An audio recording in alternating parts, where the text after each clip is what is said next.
¿Qué tal? ¿Cómo están? Buenas noches con todos.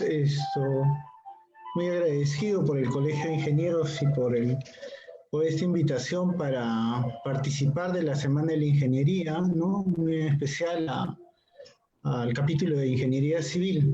En el caso de hoy día vamos a tocar el tema de obras públicas e ayudarse en tiempos de COVID-19, que les habla abogado con una ya fuerte experiencia en estos temas. Eh, el primer punto a tocar en esta sesión es la obra pública y ayudarse es un derecho humano a la salud. ¿No? Básicamente, ahora más que nunca estamos evidenciando que las obras públicas tienen una relevancia necesaria en épocas como esta. Las falencias y las deficiencias del sistema de salud se han hecho más que evidentes y llama la atención porque en Ancash nunca hemos dejado de tener recursos económicos y conocemos obras ejecutadas donde muchas veces no han cumplido, por decirlo así, eh, eh, no han cumplido tener el rol necesario para satisfacer las necesidades de esta época. Yo me acuerdo de un centro de salud que construyeron en Chilla, enorme, en infraestructura física, pero carente de equipamientos y otros, ¿no? Y así durante todas las gestiones, en toda la región, no hemos tenido, ha habido ejecución de recursos, ha habido ejecución de algunas obras, pero obviamente ninguna ha logrado en este momento, ninguna ha logrado dar el soporte necesario para esta necesidad que tenemos ahora. Este es un reporte que el día de ayer tomé de la sala situacional, básicamente de 30.880 muestras, tenemos 4.220 personas con COVID positivo y solamente 3.537 han pasado por estas pruebas rápidas, de las cuales hay ciertas discusiones, pero es grande la cantidad. La letalidad está en 6.33 y sé que hace algunos días la letalidad era mayor y ahí básicamente tenemos ya 267 fallecidos. Y lo peor es que la infraestructura de salud de la región no ha podido responder a la necesidad que tenemos ahora de atención, tanto de espacios que tengan condiciones de equipamiento básica para la atención primaria y las atenciones ya que son más fuertes y más graves que requieren de espacios de UCIs, ¿no? Y requiere de una necesaria hospitalización. Y la hospitalización también tiene etapas o momentos y las más críticas son las que, digamos, se están evidenciando. Lo peor es que hace poco ha salido a la luz un escándalo en cuanto a la ejecución de un IOR de emergencia para esta pandemia. Básicamente he leído y voy a compartir con ustedes las observaciones que hace Contraloría y entre ellas dice que no están cumpliendo las condiciones reglamentarias que establece para ese tipo de establecimiento lo construido, ¿no? Y, y ahí estamos en esto. Otros centros de salud de la costa, de la sierra, hemos visto el caso muy flagrante en Guari, donde también no ha habido equipamiento, no ha habido atención. Pero lo extraño es que ha habido recursos. O sea, no podemos decir que no ha habido recursos, ha habido abundantes recursos. Entonces, ahí es donde, teniendo abundantes recursos, están fallando diferentes cosas para que logremos nosotros tener mínimas condiciones para atender situaciones como esta. Porque si bien la pandemia es fuerte en Lima por el nivel poblacional, en Ancash debió ser controlada y debimos tener la estructura necesaria para poder atender a todas estas personas que en este momento requieren de oxígeno, requieren de atención primaria, requieren de una atención. Y lo peor, los que están saliendo a la batalla, que es el cuerpo médico, ellos carecen de las condiciones básicas para la atención de epidemias como estas. Y eso también va a afectar a que muchos de ellos tengan que sucumbir con esta letal epidemia.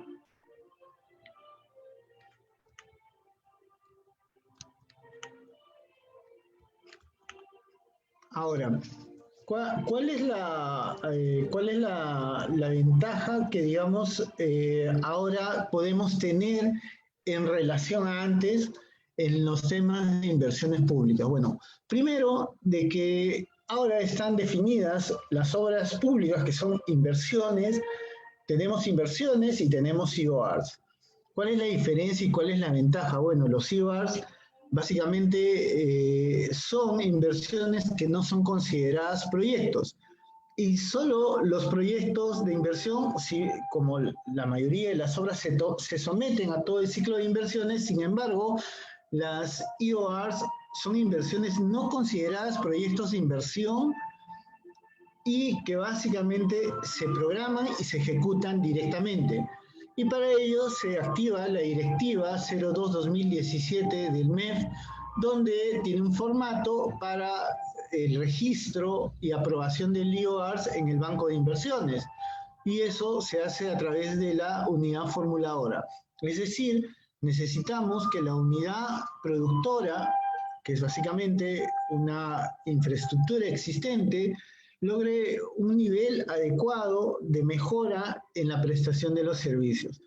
Ahora, después de registrar el IOR, ¿no?, lo que sigue es la ejecución, que es la elaboración del expediente técnico o un documento equivalente. Y luego viene la ejecución del proyecto, ¿no? Ahora, la unidad ejecutora de inversiones es la que elabora el expediente técnico o el documento equivalente. Ahora, un gran tema de las EORs es de que está requiriendo, básicamente las EORs tenemos obras civiles, ¿no?, o de otra naturaleza, pero también estamos teniendo la adquisición de bienes, ¿no?, y también puede haber servicios. Y está requiriendo de ciertas habilidades que implican lograr generar requerimientos adecuados. Ahora, una vez que ya tenemos claro de que podemos ejecutar inversiones que no son considerados, es decir, son inversiones que no son considerados proyectos y que podemos rápidamente involucrarnos en atender las necesidades que existen, vamos a pasar a examinar algunos de los problemas usuales, ¿no? Ahora, es necesario también tener claro qué inversiones califican como proyecto de inversión y qué inversiones no califican como proyecto de inversión.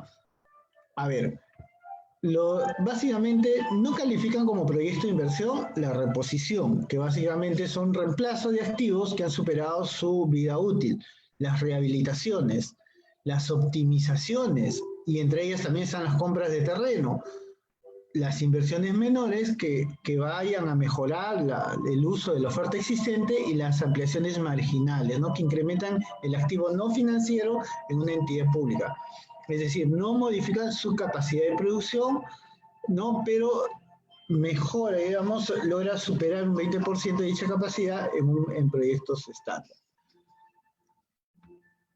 Ahora, teniendo claro que podemos ejecutar EORs, ¿no?, en situaciones como las que estamos teniendo en este escenario, que también lo pueden hacer los gobiernos municipales, los provinciales, ¿no?, surgen diferentes problemas que se están evidenciando durante toda esta suerte de tiempo que está requiriendo la atención inmediata y oportuna, ¿no?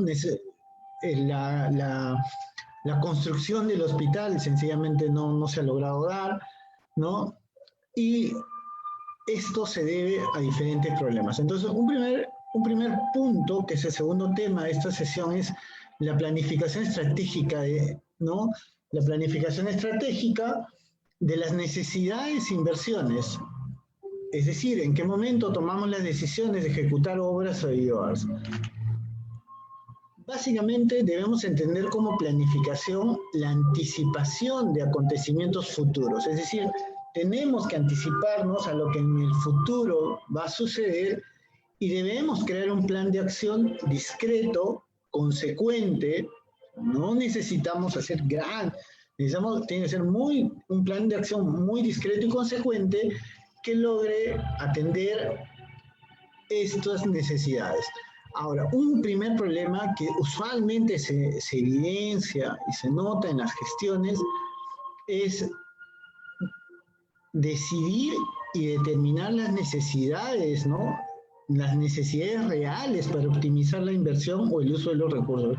Es decir, ¿cómo decidir y determinar qué necesidades reales tenemos para optimizar la inversión o el uso de los recursos? Es un gran problema, porque muchas veces las decisiones no están siendo tomadas, ¿no?, por personas que tengan real conocimiento de las demandas existentes. Por eso viene este segundo problema con los tomadores de decisiones, ¿no?, que son políticos y en su mayoría tienen escasa, poca o deficiente conocimiento de la gestión pública y mucho más de las inversiones. Es decir, usualmente todo lo ven, hagamos el asfaltado, mejoremos la carretera, pero no están viendo las necesidades reales que tiene la población. Y eso ahora se está evidenciando. Este segundo punto, que son los problemas que tienen los tomadores de decisiones y que se evidencian, ¿no? Que se evidencian usualmente es, el primero, no conocen la real demanda de las necesidades de sus servicios. Segundo, no conocen la operatividad propia del servicio que presta la entidad. Y tres, no hay prospectiva de necesidades en relación a la atención de servicio. ¿Qué les quiero decir con esto? Conocer la real demanda de necesidades de sus servicios implica que yo debo ver a mi institución pública, a mi municipalidad, a mi unidad ejecutora, debo verla como una unidad de producción. ¿Qué produzco? Produzco servicios. Servicios que requiere la población para la mejora de las necesidades básicas: educación, salud, transporte, comunicación y otras. Saber la real demanda de estas necesidades de los servicios es importante, porque eso va a generar que la decisión que se requiere, es decir, cuando van a tener que decidir y determinar qué necesidades reales tenemos, van a ser más eficientes, porque ingentes recursos no tenemos la mayoría de entidades públicas, tenemos recursos limitados y con esos recursos limitados debemos tomar buenas decisiones. Ancash, no, a diferencia de muchas regiones del país, no se puede quejar de escasez de recursos. Al contrario, hay recursos tanto del nivel central de gobierno, del propio nivel regional y de las propias municipalidades. La descentralización de recursos sí ha existido a nivel de Ancash, pero la toma de decisiones y una planificación adecuada que anticipe estos acontecimientos, como los que ahora tenemos, sencillamente no han logrado generar planes de acción, una planificación discreta y consecuente que atienda a la necesidad.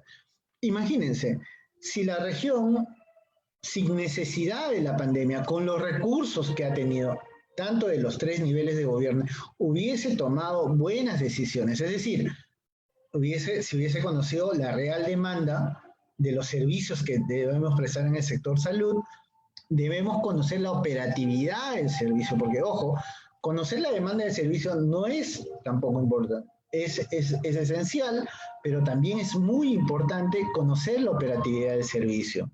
Y la operatividad del servicio te va a decir realmente qué es lo que necesitas y en qué necesitas invertir. Muchas veces se ha visto problemas en toda la región, compran equipos, pero no hay la infraestructura, no hay la carga de energía, y diferentes problemas salen a relucir después de que se ejecutan las inversiones. Y entonces ahí comienzan los problemas.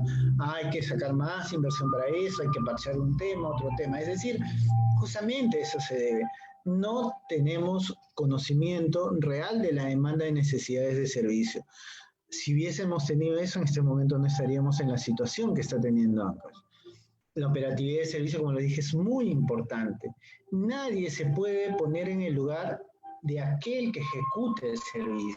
Es decir, podremos ser muy buenos ingenieros, muy buenos abogados, pero el médico, el área usuaria, es quien realmente conoce la operatividad del servicio. Acercarse a esa operatividad de servicio es muy importante y casi muchas veces no lo realizan los ingenieros. Es decir, ven la proyección, toman la decisión y se sientan y comienzan a hacer los proyectos de inversión o los estudios definitivos, los cuales muchas veces y en su gran mayoría tienen problemas al momento de la ejecución del contrato o propiamente la ejecución de la obra. Ahora, hablar de prospectiva de necesidades en relación a la atención de servicios es tener visión a futuro. La visión a futuro en obras públicas es muy importante.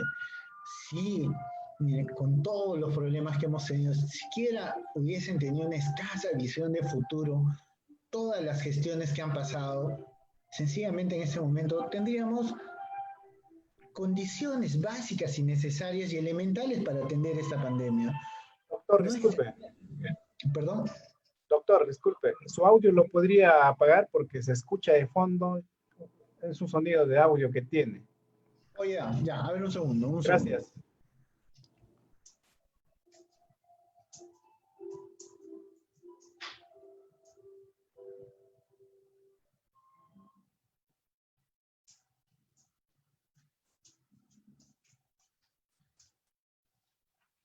Listo, ahora sí. ¿Se escucha? Ya no, ¿no? Creo que ya está mejor. Listo. Entonces, como les decía, la perspectiva de necesidades en relación a la atención de servicios es muy importante. Es vital, es necesario. No podemos mirar a Ancash en las condiciones que ahora se encuentra. Y si vamos a hacer inversiones, no debemos pensar en lo que en este momento estamos necesitando. Debemos mirar hacia el futuro.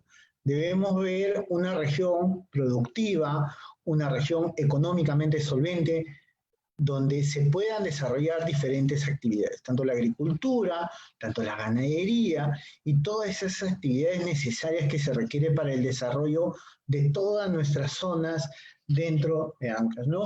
Y muy en especial esa zona donde la pobreza sigue y continúa. Pese a que tenemos canon, pese a que tenemos recursos, la pobreza sigue, la mendicidad sigue existiendo. Es decir, no estamos atacando de fondo con los recursos las necesidades que se requieren. Por eso es muy importante. Entonces, es muy importante al momento de hacer planificación estratégica de necesidades e inversiones, al momento que vamos a decidir si vamos a ir por un proyecto de inversión que es o vamos a ir por un IOAR, en ese momento es muy importante que sepamos eso. Tenemos que conocer la demanda, tenemos que conocer la operatividad procedimental, es decir, cómo labora el área usuaria, cómo va a ejecutar. Es decir, tenemos que mirar esa ejecución física en plena actividad. Eso es importante. Si vamos a equiparla, tenemos que ver el equipamiento en plena actividad. ¿Qué requiere? He visto casos flagrantes y terribles donde ni siquiera habían puesto el punto del tomacorriente. Y llama la atención eso muchas veces, ¿no? Y como les decía, no hay perspectiva. Ahora, ojo, debemos tener en claro que los IOAR pueden financiarse con recursos del canon. La región tiene canon. Los IOAR, que no son propiamente unos proyectos de inversión que van a ir por todo el ciclo de inversión, sino son de rápida programación y ejecución, ojo, pueden financiarse con recursos del canon, excepto para los casos en que el tipo de IOAR contemple solo la adquisición de equipamiento. Es decir, yo no puedo generar un expediente de IOAR y solamente adquirir equipamiento, sea nuevo o sea de reposición. Eso no es un IOAR, por si acaso. ¿Ah? Ahora, básicamente, si la IOAR contempla infraestructura y equipamiento, se puede financiar con canon. Es decir, tenemos que ver infraestructura y equipamiento. Eso sí se puede financiar con canon, ¿no? Con la parte que corresponde a infraestructura, ya que según la ley del canon, este se destina a proyectos de inversión u obras de infraestructura. Entonces, un IOAR que contemple infraestructura y equipamiento puede ser ejecutado con estos recursos. Asimismo, las unidades formuladoras de los gobiernos regionales, esperamos, deben tener en cuenta que el MINSA ha previsto adquirir equipos para hospitales ubicados en el ámbito regional. No necesitamos esa información, se requiere ver esa información, ¿no? Pero sé que hay un listado de 54 COARs aprobados por el MINSA destinadas para la atención del COVID-19 con la finalidad de evitar duplicación de inversiones. Entonces, quede claro, tenemos un derecho humano, pero lo más importante para la atención de ese derecho humano es la planificación, señor. A los ingenieros, a los especialistas, les pido, no dejen que la decisión sea necesariamente tomada por la parte política. Debemos darle toda la información necesaria a la parte política para que entienda cuál es la demanda, cuál es la necesidad, cuál es la operatividad del servicio y cuál es la prospectiva que se requiere. En campañas escuchamos atentamente, creo que nos ofrecieron la construcción de 2 hospitales, todos han ofrecido, y ya está de más de lo que estoy diciendo, y cuando llega, sencillamente la historia continúa. Ancash no ha tenido un cambio significativo en ninguna de estas 2 últimas gestiones y están evidenciando no solo los mismos problemas, sino también están evidenciando las mismas costumbres. Las costumbres que implican que invertimos por invertir y no invertimos con planificación. ¿Correcto? Y eso, al final, son recursos que se despilfarran. Son recursos que tenemos cantidad de obras en la región que han quedado abandonadas, que han quedado a medio hacer, que están en arbitrajes, y la cantidad de esos proyectos han pasado por ser, tienen cuestionamientos, y yo honestamente sí podría afirmar que muchas de esas inversiones que han terminado en arbitraje empezaron con serios actos ilícitos penales, y que sin embargo, pese a existir deficientes expedientes técnicos, deficientes proyectos de inversión, hasta en muchos casos la ejecución de la obra también implicaba la elaboración del expediente. El propio expediente que ha realizado el contratista que va a ejecutar la obra es deficiente, ha generado toda esta suerte de problemas que tenemos y que nos siguen llevando. Y se supone que esta gestión no debe dejar esos temas y debe solucionar, porque ojo, las obras ejecutadas, las inversiones ejecutadas deben terminarse, ejecutar. Salió una norma que el Ministerio de Economía habilitó para que todos los gobiernos regionales pudieran establecer el estado situacional de esas obras abandonadas, se ejecutaran las condiciones legales, técnicas básicas y se continuara con la ejecución y se culminara.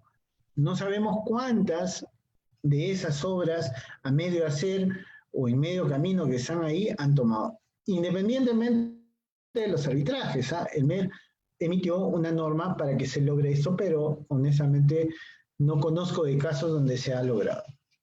Ahora, el tercer punto, o sea, el primer punto era tener claro que tenemos un derecho humano y que lo satisface la ejecución de las obras públicas o los CIOARs. El segundo punto crítico y de esta sesión es la planificación como un tema necesario para poder atender de forma eficiente las necesidades. Y ese tercer punto es del requerimiento de la suscripción contractual. Y acá tenemos un problema operativo, que es muy usual siempre. Siempre hay un problema entre los logísticos y las áreas usuarias.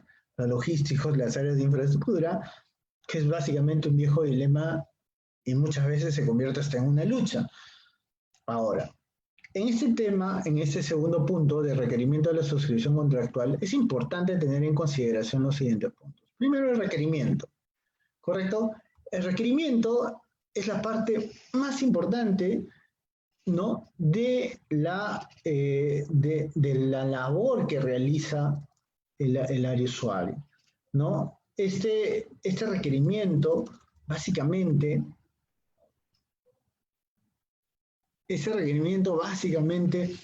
tiene que tener condiciones mínimas para que logre ser realizable. Acá les he apuntado algunos problemas que usualmente se encuentran en los requerimientos. El requerimiento puede ser de una obra, y siendo un IGAR puede ser una obra y también la compra de bienes, y también puedes tener servicios. En principio, un primer problema es las motivaciones de los requerimientos, es decir, ejecutan y solicitan ejecutar obras, ejecutar contrataciones de equipamiento u otras con deficientes motivaciones. Usualmente las mayorías de denuncias a veces caen por ese tema, porque cuando se les pregunta, oye, ¿y por qué requirieron eso? ¿Cuál era la necesidad que existía? Comienzan a narrarte una serie de hechos que en muchos casos sí era cierto, se requería hacer esa ejecución. Pero cuando uno llega a los documentos, uno ve los documentos del requerimiento, encuentra la falencia, existe un vacío, no hay motivación, no se tiene con claridad, no se tiene y no se evidencia, es decir, ¿por qué se generó este requerimiento? O sea, no existe la motivación. Y la motivación tiene que estar sustanciada. Si, por ejemplo, ahora vamos a adquirir equipos o vamos a hacer compras, sea municipalidades, sea cualquier unidad ejecutora, debemos que motivar. Es decir, el COVID no se puede también convertir en un pretexto para comprar y comprar. Por COVID yo no puedo contratar un chofer para el gerente o un chofer para el alcalde. Por COVID no puedo contratar personal que no esté atendiendo servicios vinculados. Cuando yo contrato por una situación de emergencia, y es básicamente las contrataciones que se están realizando en mayor cantidad en este momento, tiene que haber una motivación y tiene que haber una relación necesaria entre el requerimiento y la necesidad del área usuaria que va a satisfacer y va a atender. Y si va a ser en una condición de emergencia como la que tenemos ahora, pues tiene que evidenciar que va a atender casos de COVID. No podría yo hacer requerimientos o ejecutar inversiones o ejecutar la compra de bienes o servicios no vinculados, ¿no?, al COVID. Por eso es muy importante la motivación. Y tiene que existir, tiene que estar documentada, tiene que estar, si es posible, densamente, debe estar densamente probada, ¿no? ¿Por qué? Porque usualmente cuando hacemos estas inversiones o ejecuciones de contratos, luego viene Contraloría, vienen las denuncias y ¿dónde sale el problema? La deficiencia que tiene el expediente de contratación, básicamente al momento de verificar que estos requerimientos no están motivados. Segundo, el pedido de compra, en el caso de que las entidades estén usando el SIGAMEP, siempre tiene que ir firmado por el solicitante. Hay un solicitante, siempre tiene que existir. Muchas veces se encuentran expedientes de requerimientos donde no hay ni una firma, solamente firma una persona, y muchas veces he encontrado casos donde ni siquiera el que ha firmado ha sido el real solicitante. Han falsificado la firma. Es decir, siempre tenemos que ser un poco meticulosos en que esta toma de decisiones estén debidamente documentadas, evidenciadas, ¿no? Yo muchas veces digo, mira, ¿sabes qué? Toma las fotos, o sea, de lo que tú me estás diciendo es cierto, es una necesidad urgente que tenemos que contratar. Hay que documentarla. Mira, lleva un juez de paz que levanten un acta, levanta un acta con la población, toma un video, toma una foto, porque luego, cuando se ejecute ese gasto, tienes que rendir cuentas. Y si no tienes documentado el tema, y si no tienes probado o acreditado, sencillamente vas a tener problemas, ¿no? Entonces es muy importante siempre motivar y básicamente firmar. Un tercer punto son las especificaciones de los bienes, ¿no?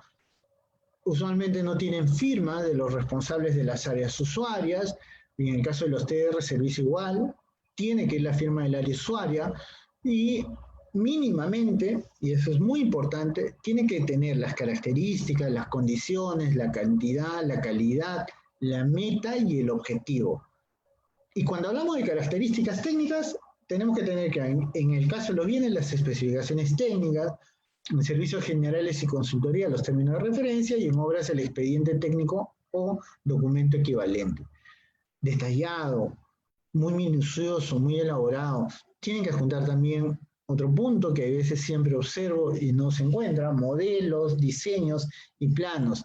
Si hay planos, diseños o modelos, tienen que estar visados por el área usuaria. Y si son diseños o planos o similares, tiene que también estar la firma o la revisión del área técnica o el especialista.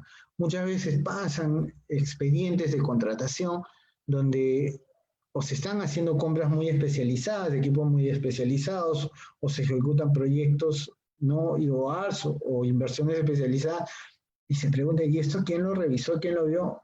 Tal persona, bueno, que lo firme. Aquel que dice que esto está bien, que tiene las condiciones necesarias, tiene que firmarlo, pero tiene que firmarlo también un especialista, porque no puedo yo tampoco encargarle la responsabilidad técnica de una contratación de un bien, servicio o ejecución de una obra a una persona que no tiene la especialidad. ¿Correcto? Debemos cuidar, porque la gran mayoría de problemas, y eso es lo muy usual, la gran mayoría de problemas que existen en las contrataciones públicas nacen de este tema del requerimiento. El requerimiento es trascendental, es importante, es importantísimo, ¿correcto? Y cuando hablamos de las características técnicas, sean las especificaciones técnicas, los términos de referencia y el expediente técnico, es trascendental que tenga todas las firmas necesarias de aquellos que lo han realizado y de la parte de la entidad, quién supervisó, quién verificó. Eso tiene que existir. No puede ser que una sola persona haya elaborado un documento de una inversión de 1 millón, 2 millones, medio millón, y sencillamente nadie haya evaluado. ¿Correcto? Eso es muy importante. Por eso, siempre, si hay términos de referencia o condiciones o características técnicas especiales o especializadas, necesitamos sí o sí que el área técnica o el especialista suscriba y dé el visto bueno. ¿Por qué? Porque cuando falle, cuando haya un problema, cuando esta contratación no cumpla la finalidad para la cual fue contratada, sencillamente tenemos que encontrar un responsable. Y el responsable muchas veces no necesariamente es el área usuario, ¿correcto? Ahora, no debemos siempre olvidar que básicamente muchas veces existe este tema, ¿no? Y yo lo he tocado, ¿no? ¿Podemos poner valores de referencia, monto de referencia? Sí, sí, así como también estructura de costos, ¿no? Podemos poner, y son referentes, ¿ah? No son determinantes, porque el valor, el costo o el precio va a ser determinado por otra área, en el proceso de selección respectivo, que tiene un momento anterior, que es básicamente lo que antes conocíamos como el estudio del mercado, y ahora son básicamente el valor estimado, ¿no? Se hacen estimaciones de costos. Por eso puede tener. Yo muchas veces llamo la atención y verifico que, y esto se da en el sobredimensionamiento de costos, ¿no? Muchas veces las áreas usuarias que compran bienes, equipamientos, les mandan a validar las especificaciones técnicas de las cotizaciones o las ofertas que se presenten. Validan eso y ven precios sobrevalorados y no dicen nada. Yo siempre digo, si bien es cierto, no es competencia de las áreas usuarias ver el precio, determinar el precio, pero también si te dan la documentación donde tú evidencias que el costo del bien está demasiado elevado en relación al mercado, porque las áreas usuarias saben del costo de los bienes, servicios u obras que requieren, es decir, mínimamente saben el costo, saben el costo. Saben el costo de cuánto vale una bolsa de cemento puesto en zona, saben del costo de cuánto vale una computadora, saben el costo de cuánto vale un equipo básico, porque ellos trabajan con esto. Entonces, siempre se les dice, yo les recomiendo, que si bien ellos no deben validar ningún precio, porque no es su competencia, pueden observar el precio. ¿Correcto? Puedes observar, porque en principio el patrimonio y el dinero del Estado es de todos. Muchas veces yo encuentro discusiones con logísticos que me dicen, doctor, pues están usurpando mi competencia, no les compete a ellos decirme cuánto vale esto. No, yo lo detengo. Un momentito, le digo, a ver, en principio los recursos del Estado es de todos, no es exclusivamente tuyo, ni mío ni de nadie, es de todos. Eso quiere decir que si por casualidad el guachimán que está parado en la puerta ve un documento y evidencia que el costo de ese producto está duplicado o elevado en relación al costo que puedes encontrar en el mercado, puede observártelo. puede decir, oye, disculpa, pero tu precio está elevado. Pero también hay que hacerlo documentadamente, no solo decir por decir, porque muchas veces la gente denuncia sustentado en sus creencias. Yo creo que no, hay que documentar, hay que sustentar las denuncias. Es importante porque eso logra generar transparencia. Otro punto que no debemos olvidar es que los requerimientos no deben determinar precios ni montos, no deben tener marcos legales y no deben determinar, no debe haber determinación de proveedor en el requerimiento, salvo, ojo, la excepción son las contrataciones por emergencia, porque obviamente en las contrataciones por emergencia contrato inmediatamente por emergencia lo que necesito y luego debo regularizar. ¿Correcto? Ahí sí. Pero también al momento de contratar por emergencia debo tener criterios básicos para determinar. Es decir, no le puedo comprar mascarillas al vendedor de llantas. No le puedo mandar a ejecutar una obra especializada o un IOAR especializado, ¿correcto? Especializado a alguien que no tiene la especialidad, no tiene la capacidad y menos la experiencia para ejecutar este tipo de IOAs u obras. ¿Correcto? Es importante esto, porque muchas veces, y en la gran cantidad de casos que se ve, le compran, le adquieren a personas que no son del rubro, a personas naturales, y cuando digo personas son personas naturales o jurídicas, ¿ah? Empresas o personas naturales, que nunca han ejecutado este tipo de inversiones o este tipo de servicios o nunca han vendido este tipo de bienes.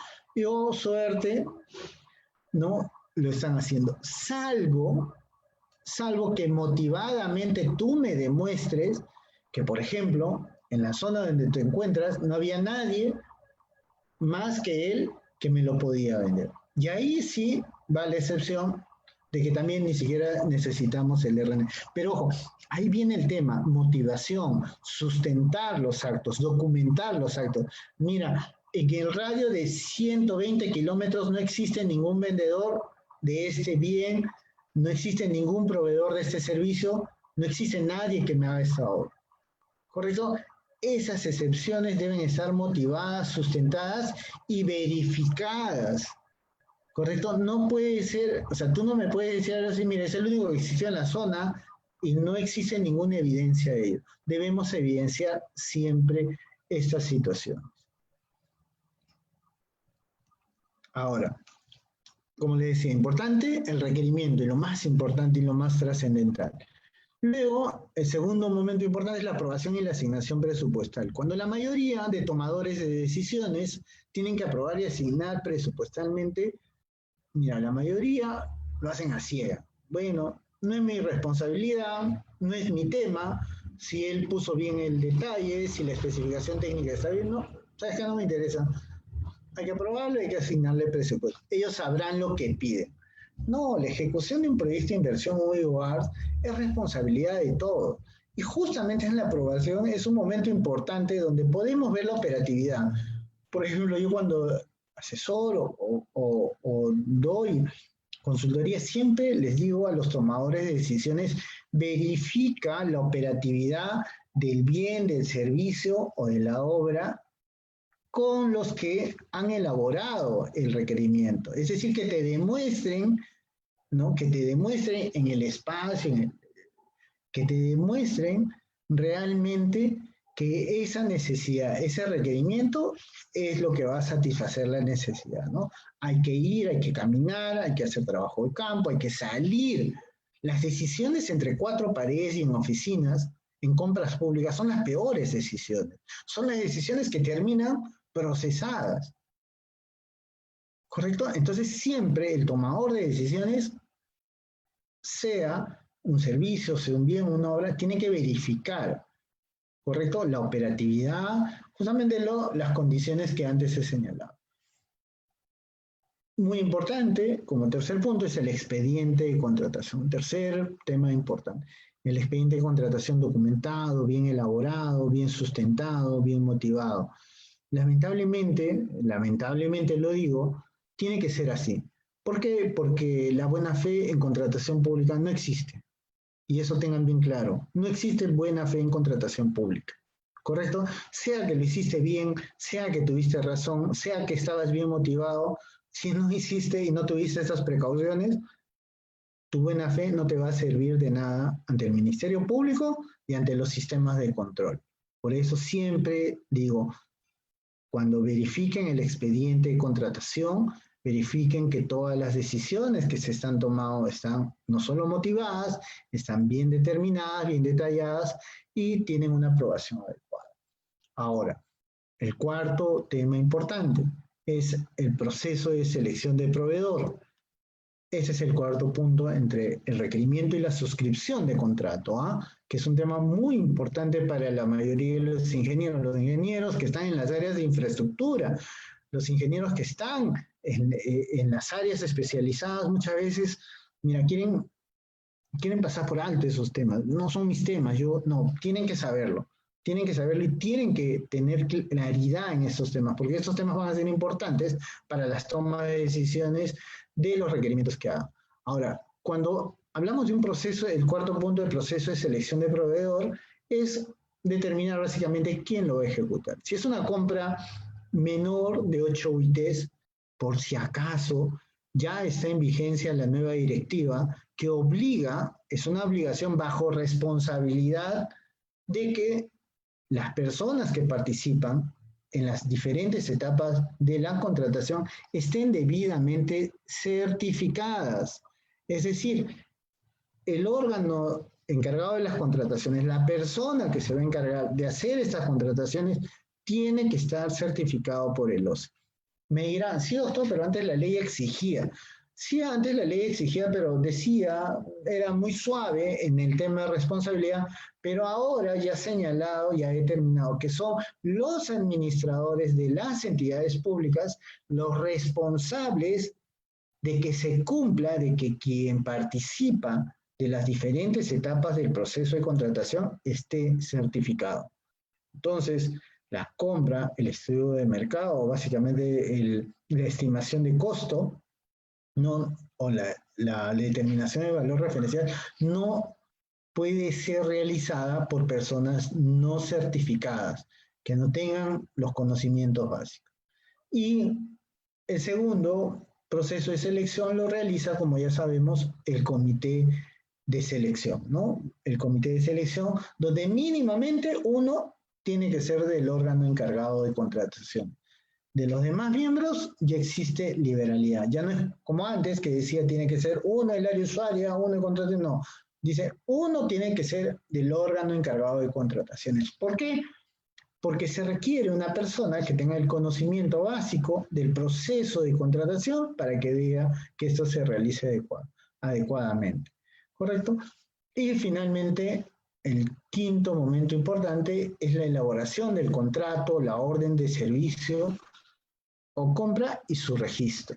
La nueva directiva vigente obliga que todo sea registrado. Eso no debemos olvidar. Correcto, todo tiene que estar registrado. Eso, por favor, no se olviden. La nueva directiva me está exigiendo, la entidad registra la información de las órdenes de servicio, ¿no? De las órdenes de compra u órdenes de servicios emitidas durante el mes, inclusive las anuladas. Es decir, si el órgano de contrataciones anula alguna orden de compra o orden de servicio, también tiene que registrar la información. Y se debe respetar el número correlativo, ¿correcto? Establecido por cada entidad. Para ello cuenta con un plazo máximo de 10 días hábiles del siguiente mes. Un punto muy importante que se me está pasando es una suerte de nuevas condiciones que está estableciendo las directivas que han entrado en vigencia a raíz de la aprobación del TUPA. Porque una vez que el TUPA de OCE se aprobó, entraron en vigencia directivas que ven el tema de certificación, el manejo de SEACE y otras. Esta nueva directiva nos señala que excepcionalmente, durante el día en que se publica, ¿no? En el SEACE, es decir, el día cuando las contrataciones son superiores a 8 ITs, en el día que tú publicas las bases, las solicitudes de expresión de interés, las solicitudes de cotización, el resumen ejecutivo, el expediente técnico, el pliego de absolución de consultas y observaciones y las bases integradas en el día que publicas, puedes publicar una nueva versión. ¿Qué quiere decir? Que yo, por ejemplo, me levanto a las 8 de la mañana, como muchas veces ha sucedido. En la mañana puedes publicar tu proceso, puedes publicar tu base, puedes publicar tu expediente técnico. Pero muchas veces se está dando de que se tienen que generar nulidades y retrotraer. ¿Por qué? O la base está mal hecha, la base no concuerda con la que realmente el comité elaboró, las solicitudes de expresión de interés están mal determinadas, las cotizaciones igual, el resumen ejecutivo no está bien elaborado, el expediente técnico carece de planos, carece de diferentes condiciones necesarias para que sea colgado, o los pliegos de absolución de consulta y observación están mal hechos, o por último, las bases integradas no son las que corresponden. Entonces, ahora la interoperatividad de SEACE me está dando esta opción, que en el día en que yo publico esto puedo hacer una nueva publicación, ¿correcto? Puedo publicar nuevamente, y esa última publicación es la que vale. Entonces ahí yo recomiendo a las personas que están integrando comités o son parte de los procesos de selección, hagan temprano todos sus procedimientos, de tal manera que si hay alguna deficiencia inmediatamente los participantes pueden observarte y en el transcurso del día puedes hacer la publicación de una nueva versión. Y esto se debe a diferentes defectos que se han encontrado. Ahora, en los procesos de selección, no se olviden, es importante que la responsabilidad del proveedor es registrar adecuada y oportunamente la información que corresponde a su oferta y debe verificar que se encuentre en el estado de enviado. Si no está en el estado de enviado, no se va a tomar en cuenta esa oferta. Estamos hablando de procesos de selección superiores a 8 ítems, por si acaso. Luego, básicamente las ofertas y expresiones de interés que se encuentren en estado de borrador no son consideradas por la entidad. Tenemos que asegurar a los proveedores. Yo he visto muchas denuncias, muchos problemas, no me han considerado, he enviado, y que había sido que se quedaron en el estado de borrador. Entonces, lamentablemente no van a ser considerados. Por eso no se olviden esta excepcionalidad. Durante el día en que se publican todos estos actos que les señalé, la entidad puede publicar una nueva versión de dichos documentos, bases integradas, todos los actos que se publican en un proceso de selección en el SEACE, puede durante el día excepcionalmente publicar una nueva versión de dichos documentos. Y va a ser válida la última versión publicada. ¿Correcto? Otro tema importante, la elevación, ¿no? Los cuestionamientos. Todos los cuestionamientos a partir de la entrada de vigencia de la directiva nueva son básicamente de carácter electrónico a través del SEACE y se adjunta el documento que acredita el pago del servicio, ¿no? Por la remisión del pronunciamiento y también la elevación.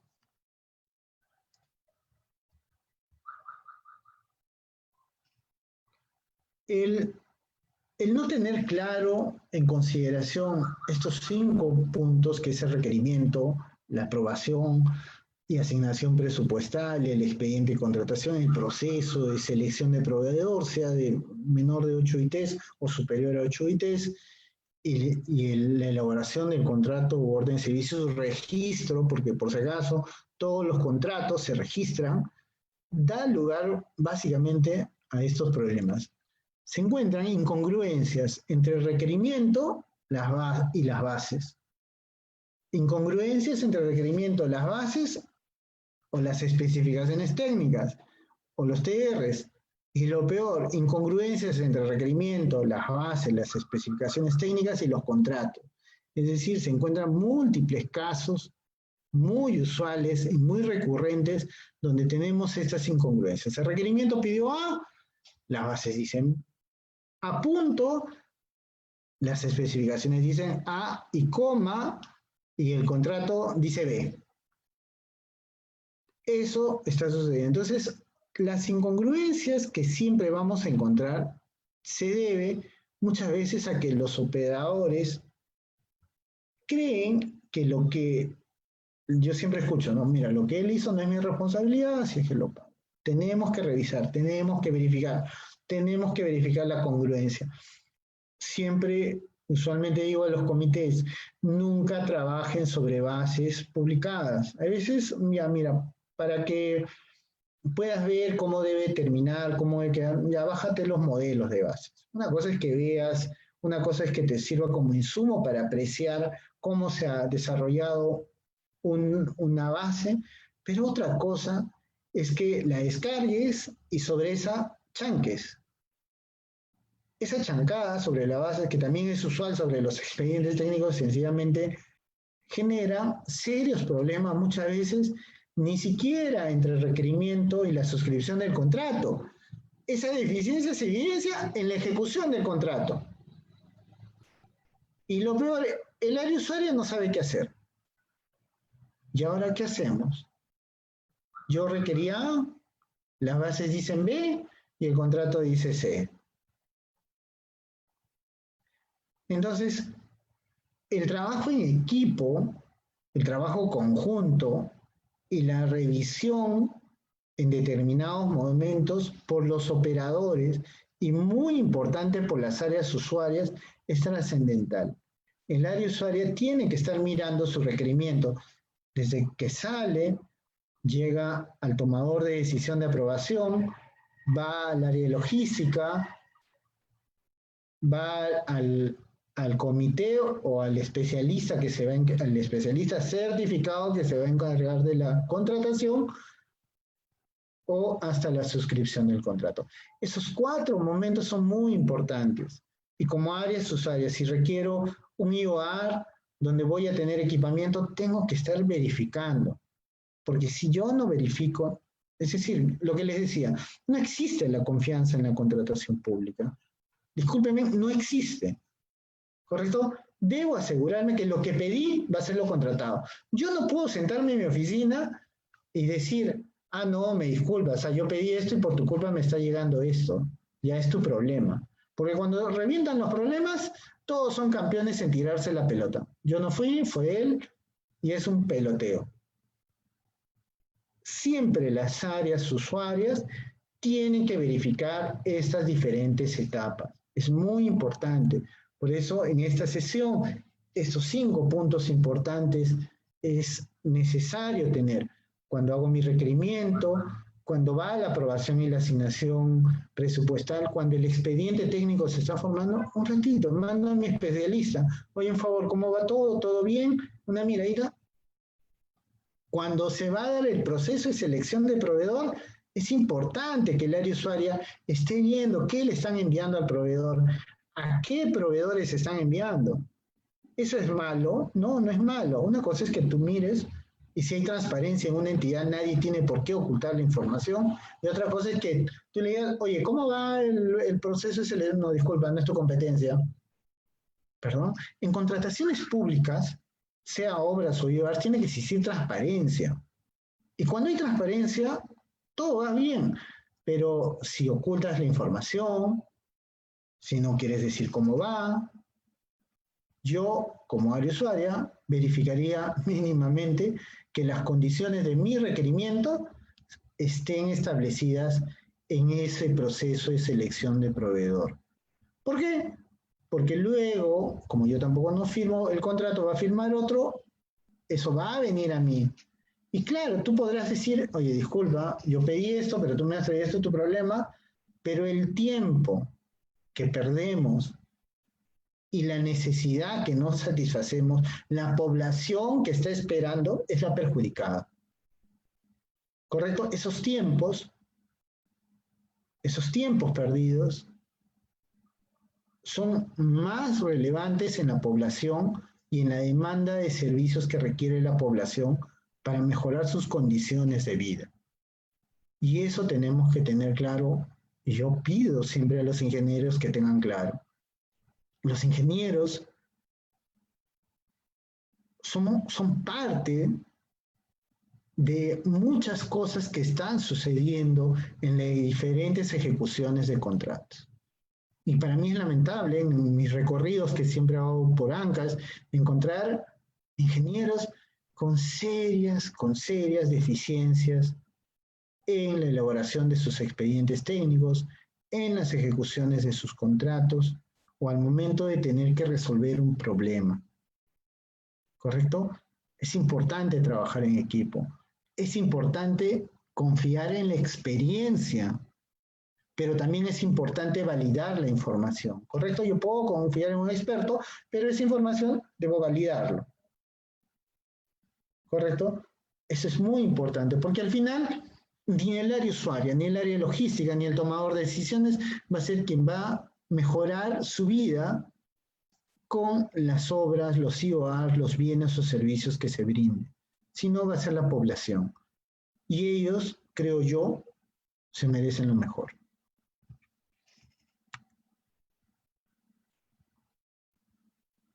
Explicando los problemas, es muy importante por eso la participación en estos 5 puntos, y eso va a implicar. Ahí les tomé una foto, obviamente borré la información de la entidad, donde básicamente nos reporta Contraloría la falta de diligencia al momento de la elaboración de las bases integradas, porque no concuerdan con lo establecido en el contrato. En el contrato decía una cosa, en las bases, y lo peor, dice, ¿no? De la revisión al expediente de contratación, ¿no? Servicio de elaboración de expediente técnico para la actualización del sistema de supervisión, control de adquisición, remitido por la División de Logística y Servicios, se observó que en diversos numerales de las bases integradas son incongruentes entre sí. Ese también es un detalle, ¿no? Muchas veces la especificación técnica, el término de referencia, cuando está mal hecho, cuando es planchado, tiene incongruencias en plazos, en tiempos, en modos de ejecución. Entonces, tu mismo requerimiento se contradice. ¿No? ¿Por qué? Porque de repente para apurar por la carga de trabajo le das a uno de tus asistentes o algo, pero tienes que verificar, porque justamente estas incongruencias luego se trasladan a los procesos de selección de proveedores. Y lo peor, luego se evidencia en la ejecución de los contratos. ¿Correcto? Entonces, estos 4 temas muy importantes.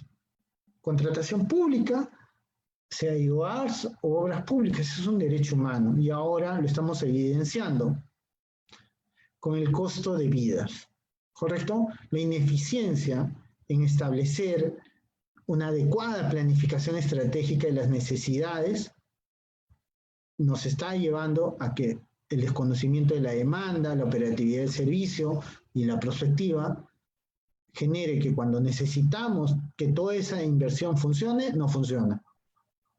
Ahorita, todas las personas que están en los hospitales, que están con el COVID y requieren atención, que no tienen oxígeno, los médicos que no tienen indumentaria, los centros hospitalarios que no tienen equipamiento básico y mínimo, se debe a que estas decisiones de planificación y de tener claro que es un derecho humano la ejecución de una obra o un IOA, sencillamente no fue parte de su pensar. Y después de eso viene la parte operativa, ¿no? El requerimiento y la suscripción contractual, que es muy importante porque es ahí donde la mayoría de ingenieros participan en las entidades públicas. El 4º punto de la sesión de hoy día, y vamos bien creo con el tiempo,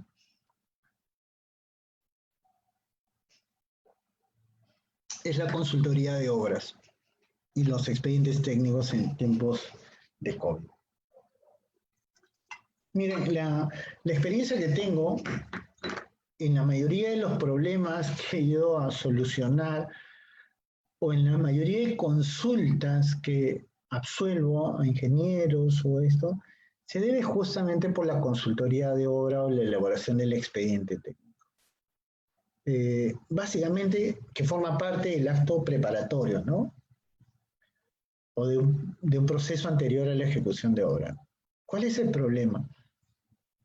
No se le da la atención del caso, no se le da la debida importancia al caso. mira, tenemos Canon 10 millones, sí, necesitamos ejecutar los 10 millones de Canon, sí, ya, van a hacer los expedientes. Hazlo ya, por favor, lo más rápido posible. Y lo más rápido posible viene con serios defectos. Y estos defectos luego se evidencian en la ejecución de la obra. Y cuando se está ejecutando la obra, comienzan a renegar, ¿quién hizo eso? ¿No? El caso que acá les presento, por ejemplo, es de partidas que presentan mayores metrados, ¿no? Básicamente, en una contrastación de una auditoría que encontró, ¿no? Básicamente que había mayores metrados que estaban sobredimensionados, ¿no? En su valor.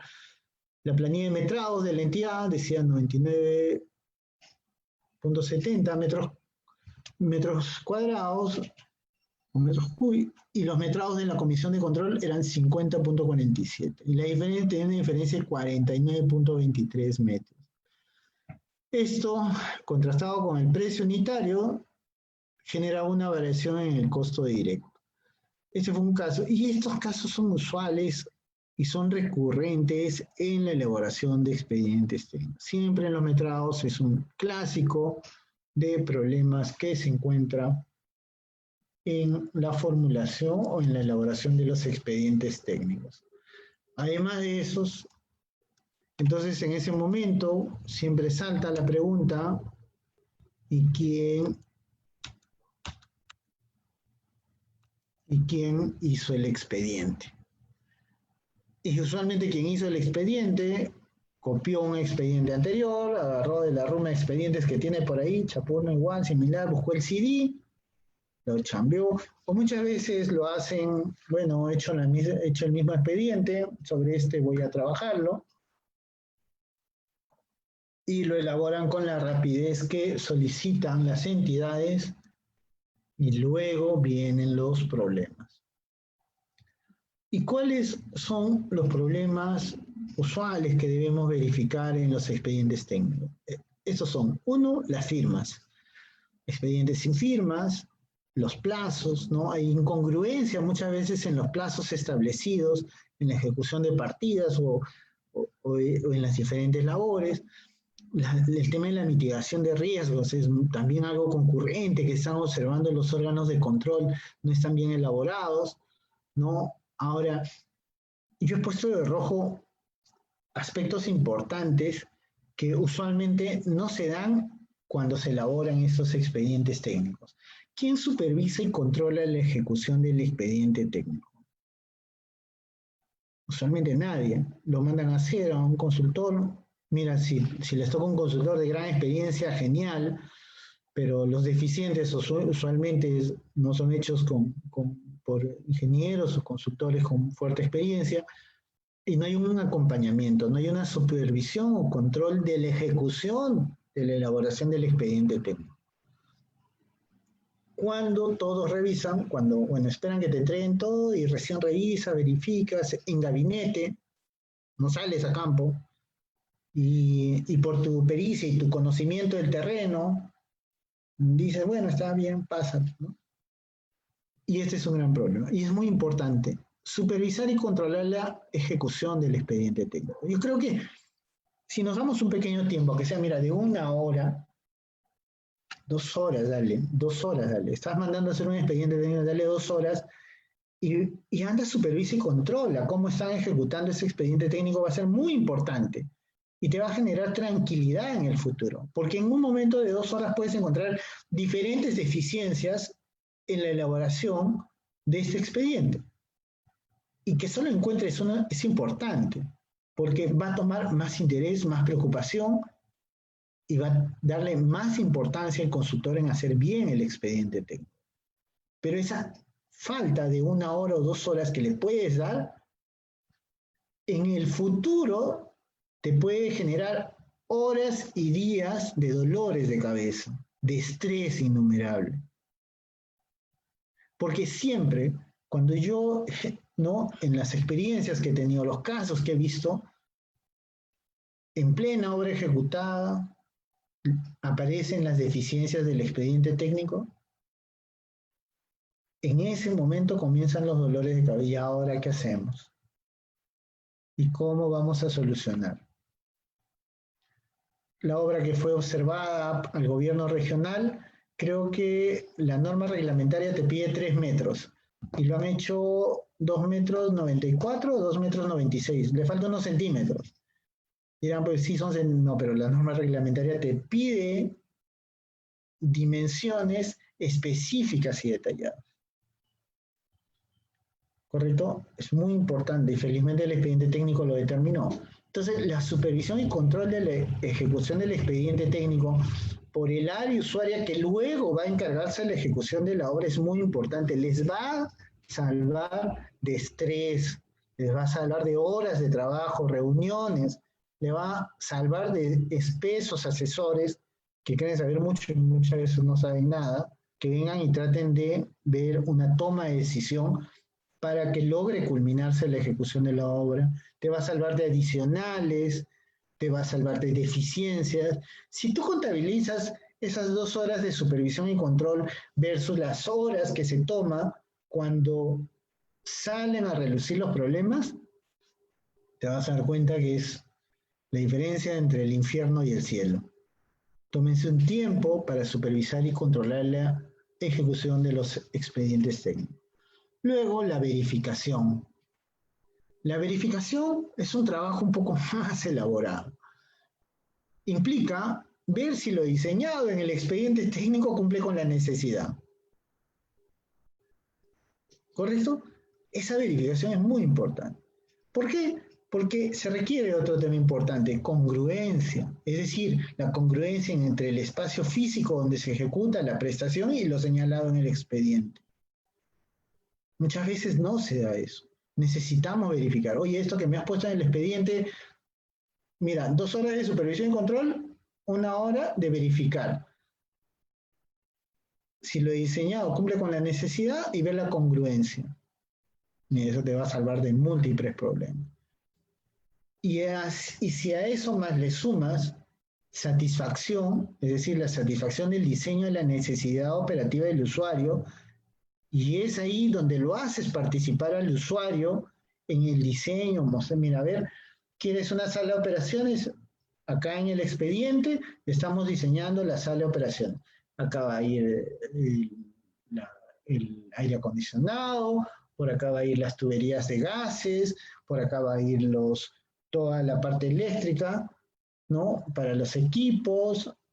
Mira, yo estoy bien seguro porque las obras muy especializadas de alta complejidad, entre comillas, porque todas las obras son de alta complejidad, siempre llega el momento de la recepción y el área usuaria le dice, oye, pero para mí es imposible, es decir, la camilla entra por acá, tenemos que operar acá, ¿y dónde vamos a poner ese equipo? ¿Y dónde vamos a poner aquello? Y los gases, la distancia. Hacer partícipe al usuario en la elaboración del expediente técnico o documento similar es muy importante. Hacerlo participar del diseño. Y en situ, ¿no? Ver la contrastación, llevar a los ingenieros a ese lugar, a esa zona física, ¿no? Reunir a los ingenieros con los usuarios finales y otros operadores, porque ojo, el usuario no solamente es el que labora en un espacio físico que tiene una unidad productora del Estado, no, también hay electricistas, hay gente de sistemas, hay diferentes informática, hay puntos de teléfono, no sé, tantas personas que operativamente participan de un espacio, de la operatividad de un espacio físico, hacer que todos ellos se reúnan, levantar un acta, verificar la congruencia y ver que hay satisfacción del diseño. Mire, si hacen eso, por favor, publiquen una foto para referenciar y que los contraten. Es lograr la eficiencia en una inversión o en un IOR, ¿no? Y finalmente, y esto es muy importante, siempre el que apruebe el expediente tiene que saber todo esto. Tiene que saber, oye, tiene todas las firmas, los plazos están bien, hay mitigación de riesgos y otras condiciones. ¿Quién supervisó y ejecutó este contrato? ¿Quién verificó? Hay congruencia, área usuaria, voy a aprobar este expediente técnico, ya te han dicho que cumple con las condiciones, está bien, has participado, te llamaron los ingenieros o nunca los viste. Yo siempre me he encontrado que nunca los ingenieros fueron vistos en las zonas donde se ejecutan los proyectos de inversión. Escasos casos, ¿eh? Pero, y hablo de los proyectos de inversión que terminan en problemas. Todos los que tienen problemas, bien raro. El expediente fue hecho por 10 ingenieros, ¿vieron a los 10? No, no, doctor. ¿Los llamaron para reunirse? No, no, doctor. Siempre las ejecuciones de obra que terminan en problemas tienen estos problemas que se dieron al momento de elaborar los expedientes técnicos o documentos similares. Y esto también aplíquenlo a los bienes. Utilicen esto para los bienes. Yo he visto casos donde, por ejemplo, compraron un equipamiento inmenso y se olvidaron de la parte de infraestructura. Es decir, trajeron el equipamiento y no entraba por la puerta. Y ahora, ¿por dónde lo...? O sea, mira, la condición mínima. Y este equipo de 3 toneladas, ¿por dónde lo metemos? Y ahí todos se acuerdan. Oh, la infraestructura no cumple las condiciones para este equipamiento que estamos trayendo. ¿Todo por qué? Porque al momento de hacer la especificación técnica, nadie se tomó el tiempo necesario para ir y verificar o validar estas condiciones. ¿Correcto? Entonces, estos 9 puntos son muy importantes. Por si acaso, las diapositivas están a disposición de todos. Hay un material también extra que estoy enviando al capítulo y a los ingenieros a cargo de este evento para que sea repartido con todos ustedes, ¿no? Entonces, estos 9 puntos son los que yo, a través de los años, he verificado que son puntos de solución de problemas, ¿no? Que pueden lograr la eficiencia en las inversiones. Acá no se olviden, esto siempre digo, ¿no?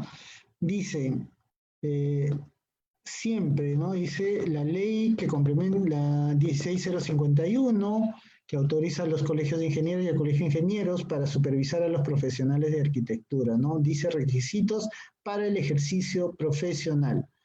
Entre ellos indica que todas estas labores deben ser firmadas y refrendadas por los profesionales inscritos y hábiles en el Colegio de Ingenieros del Perú. ¿Correcto?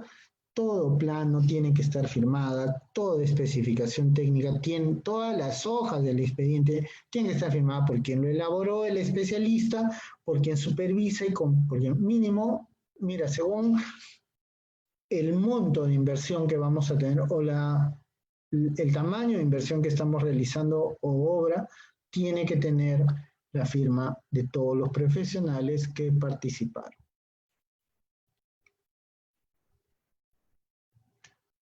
¿Correcto?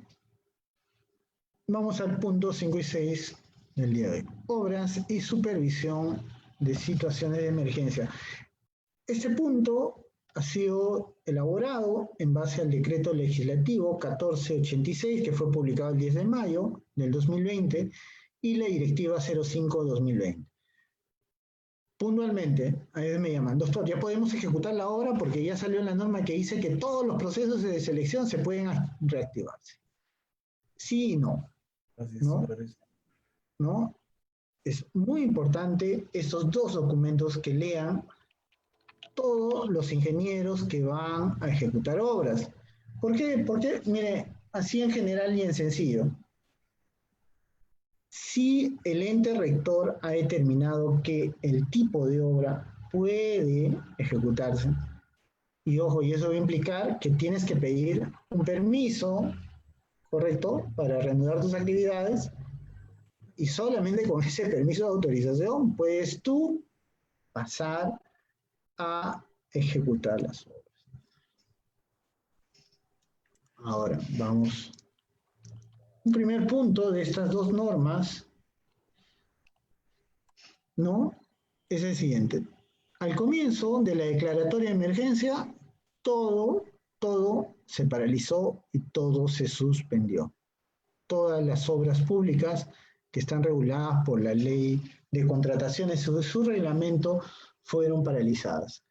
El decreto legislativo básicamente es la reactivación de las obras y supervisiones contratadas bajo la ley de contrataciones del Estado y su reglamento, que fueron paralizadas o suspendidas o con ampliación de plazos, ¿no? Por si acaso, ante el estado de emergencia COVID-19. Esto por la inmovilización social que se determinó al momento de declararse el estado de emergencia nacional. Ahora, la reactivación de estas están sujetas al procedimiento que señala el decreto legislativo 1486. Como les dije, que fue publicada el 10 de mayo del 2020 en el peruano. Y además de este decreto supremo, hay un documento operativo, que es la Directiva 06-2020-OCE, que fue publicada dentro del plazo siguiente y que básicamente determina la operatividad del decreto legislativo. No se olviden que los plazos de la directiva se computan en días calendario, ¿correcto? Días calendario. Y la presentación y notificación de los documentos, mira, dice que se podrá realizar de forma física o virtual, ¿correcto? Y esto a elección de las partes.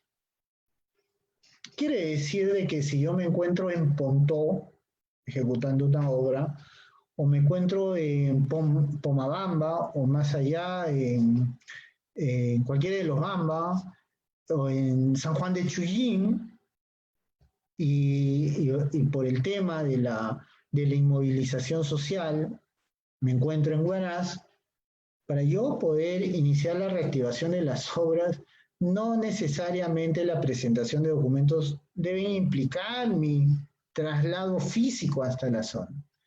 Las entidades tienen que ya comenzar a trabajar de forma virtual toda clase de trámites que se realicen. Eso es muy importante. ¿Por qué? Ahorramos tiempo, damos celeridad pero ojo, siempre estas notificaciones que son virtuales tienen que estar autorizadas por las partes, ¿correcto? Tienen que estar validadas o autorizadas de las partes. Yo conmino a que las entidades públicas, las áreas de infraestructura, envíen un documento para que se notifique que a partir de la fecha a través de Secretaría General o una resolución de alcaldía, se determine que los procedimientos, diferentes procedimientos que se realizan ante esa área, puedan ser realizados también de forma virtual, sin que esto implique que luego estos documentos en original con la firma nos lleguen, ¿no? Correcto, es darle celeridad al trámite, es disminuir tiempos y posteriormente pueden ser cotejados con los originales. Pero es importante, ojo, que esto se dé.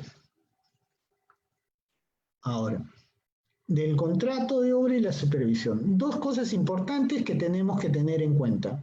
Uno, para que yo pueda activar o reactivar, ¿no?, la obra o la supervisión, tiene que haber la culminación de la inmovilización social impuesta dentro del estado de emergencia. ¿Correcto? Debe culminar la inmovilización social. Primer requisito, nos dice la norma, la notificación al contratista de la autorización de reanudación de actividades de la obra por la autoridad competente. ¿Qué quiere decir? Hay una autoridad competente según el procedimiento y requisitos dispuestos por las normas sectoriales en que se da autorización a la reanudación de actividades.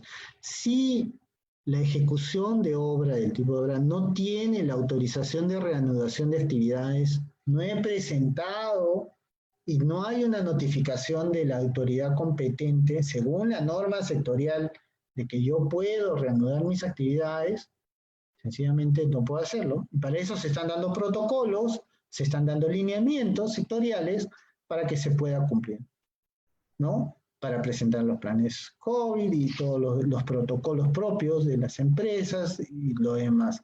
Es decir, hay normas, yo tengo que ver si mi obra está dentro de una norma sectorial, ¿correcto? Y esta norma sectorial me autoriza la reanudación. Es decir, hay un trámite que tengo que realizar, sí. Mira, si no le culmina la inmovilización social, por eso dice, ¿no? Culminación de la inmovilización social o la notificación al contratista de que estás autorizado para reanudar tus actividades de la obra, ¿correcto? Y esto siempre tiene que ser por la autoridad competente y esto tiene requisitos y procedimientos emitidos por los órganos, por las entidades sectoriales, perdón. Y ahí viene el primer paso. El primer paso básicamente es que el contratista, a los 15 días calendarios de que se den cualquiera de estos dos hechos, o cesó la inmovilización, o cumplí con mi trámite y estoy autorizado, ¿no? Dentro del ámbito geográfico, es decir, ya tengo mi autorización de reanudación de actividad en la obra, o ya culminó, pueden ser los dos juntos, o uno de ellos, cualquiera de los dos, ¿no? Sea que haya realizado o no la anotación en cuaderno de obra, de la ampliación de plazo, tiene que presentar a la entidad de forma física y virtual estos requisitos. Primero, la cuantificación de la ampliación del plazo contractual. Eso que les he puesto acá en la diapositiva es como un checklist, ¿no? Hay que verificar las entidades que se cumplan con eso. ¿Está cuantificada la ampliación de plazo contractual? Bien. El nuevo cronograma de ejecución, el calendario de avance de obra actualizado, el nuevo calendario de adquisición de materiales y de utilización de equipos. Ojo, y ahí tengan mucho cuidado en el calendario de adquisición de materiales y utilización de equipos. ¿Por qué? Porque las condiciones de abastecimiento no son las mismas a las que teníamos antes de la inmovilización social. Por lo tanto, podemos tener demoras en los diferentes materiales o en la contratación de equipos, si es que no los tengo propiamente, y otros. Entonces, tenemos que tener mucho cuidado con este calendario de adquisición de materiales y utilización de equipos, ¿correcto? Hay que verificarlo, hay que contrastarlo, porque no puedo poner un plazo, un tiempo que no va a ser congruente con la realidad. De repente no hay cemento, no sé, estamos desabastecidos de un material, el material tiene que venir desde Lima o desde no sé dónde y va a tener un tiempo de demora. Tenemos que sincerar esa información. Luego, el plan de seguridad y salud para los trabajadores actualizado. Este plan de seguridad y salud tiene que tener también los protocolos y lineamientos establecidos por los entes rectores, el Ministerio de Salud, entre otros. Después, la propuesta de reemplazo de personal clave. ¿Por qué? ¿Qué ha sucedido? Esto muchas veces me sorprende cuando veo los procesos de selección en el SEACE, piden pues ingenieros de 70, 80 años, colegiaturas que ya sobrepasaron los 60, 65 años. Y puede ser esto o personas de 50, 40 años, pero pueden ser personas que están dentro del grupo poblacional de riesgo, ¿correcto? Es decir, la pandemia está afectando a determinados grupos poblacionales de forma diferente.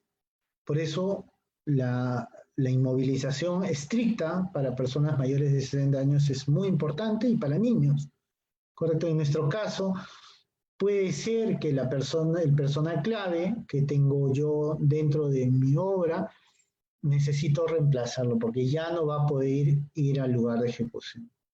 Ojo, tenemos que tener cuidado que el reemplazo tiene que cumplir las condiciones de reemplazo. Y ahí viene el problema, porque al momento del proceso de selección me pediste un ingeniero que tenga 800 años de experiencia, muchos laureles en documentos y cursos internacionales, o no sé, y ahora ¿quién lo va a cumplir? ¿Quién lo va a reemplazar? Bueno, ese va a ser un problema que tiene que ser resuelto y tiene que ser debidamente motivado. ¿Puedo reemplazarlo? Sí. Yo les digo, motiven todas las actuaciones y motiven todos esos pedidos. Y luego la entidad tiene 15 días como máximo para aprobar previa opinión del área usuario. Ojo, si no se aprueba en el plazo, ese es un segundo paso, que es el de la entidad, presento todo esto de forma virtual o física, la entidad tiene 15 días. Y si en 15 días no aprueba, se tiene por aceptado los términos presentados por el ejecutor de obra o contratista. ¿Correcto? Si en 15 días no me dicen nada, no me contestan, no me envían un correíto, por eso es importante el correo a las entidades públicas, porque como todos trabajan a última hora, les va a salvar la situación. Permitan que los contratistas, los proveedores, vía correos electrónicos comiencen a enviar documentos y otros trámites, y también ustedes paralelamente, entidades, digan, por si acaso, así como yo te permito, también tú ya me estás autorizando para que yo te notifique por esta vía. ¿Correcto? Y es tu obligación estar permanentemente revisando y verificando la llegada de documentos. Tercer paso, en los casos previstos hay que elaborar las adendas o hay que hacer el control del contrato. Básicamente se proyecta la adenda, se realizan las modificaciones orientadas siempre al cumplimiento de las normas COVID-19 y otros necesarios si lo exige lo normal. Ahora, un cuarto paso importante en la reactivación de las obras es que periódicamente las partes, y esto nos autoriza ya las normas, podemos realizar y revisar para mantener el equilibrio de prestaciones entre las partes. Lo siguiente, podemos revisar el impacto en el plazo, los conceptos económicos, los costos, los mecanismos de compensación que se acordaron para reactivar la obra, porque cuando vamos a reactivar la obra, ojo, va a haber mecanismos de compensación que se van a dar entre las partes, porque muchas veces va a haber entidades que no van a tener los recursos y hay que ver mecanismos de compensación, ¿no? Correcto, para poder reactivar la obra. Y modificar el contrato cuando corresponda. ¿Qué quiere decir? Que tenemos todas las condiciones establecidas en la norma para poder realizar estos actos. Los adelantos. Esto se debe a que muchas veces las entidades en los procesos de selección, en la reactivación de obras, hay supervisiones. El tema de adelantos se ha puesto en las bases que no se otorgarán adelantos, que ha sido la figura normal y casi corriente que se está utilizando, toda vez que en la región hemos tenido cartas bambas, ¿no?, de entidades financieras que nunca las emitieron, o entidades financieras que no están adscritas a la Superintendencia de Banca y Seguros y no tienen la categoría necesaria para emitir las cartas fianza. Por si acaso, lo que se ha tomado la determinación es de activar todos estos adelantos que fueron negados en las bases de los procesos de selección. Y básicamente para esto, el ejecutor tiene que presentar la garantía por el monto que lo solicita y, ojo, tiene que reunir los requisitos que prevé la ley y el reglamento, además de un comprobante de pago correspondiente. 8 días después de aprobada la ampliación de plazo, tiene que presentarlo, ¿correcto? Es el máximo plazo.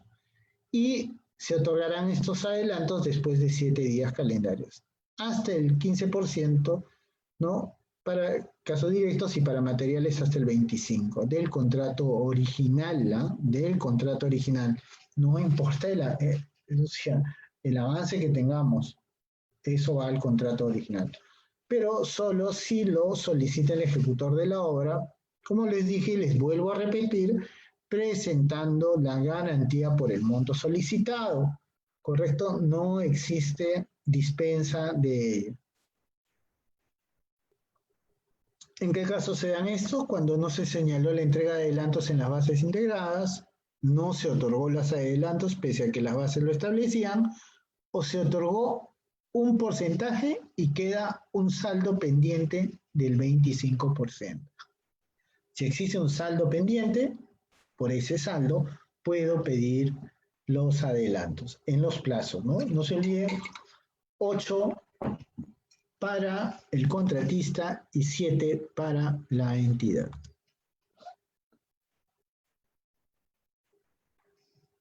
Ahora, ¿cómo vamos con la ampliación de plazo, los gastos generales y los costos directos? Porque toda ampliación de plazo, y eso ya lo prevé la ley, y ya para evitarnos discusiones, problemas y otros, lo ha establecido la ley, este decreto y la directiva, que toda ampliación de plazo me genera gastos generales y costos directos.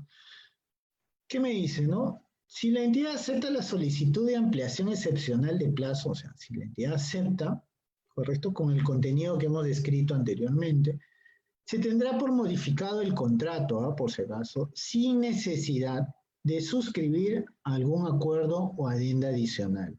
Con la sola aceptación de la solicitud o la aprobación del plazo por falta de respuesta por parte de la entidad, ¿correcto?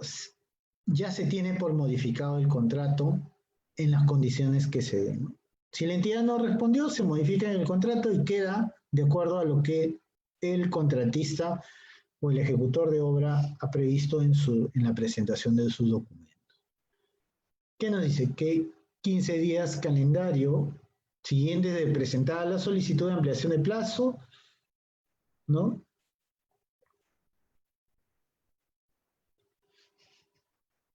Debe ser,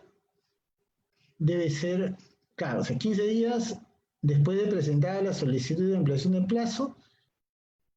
Ojo, acá hay un tema importante que se me estaba yendo. La presentación extemporánea o incompleta.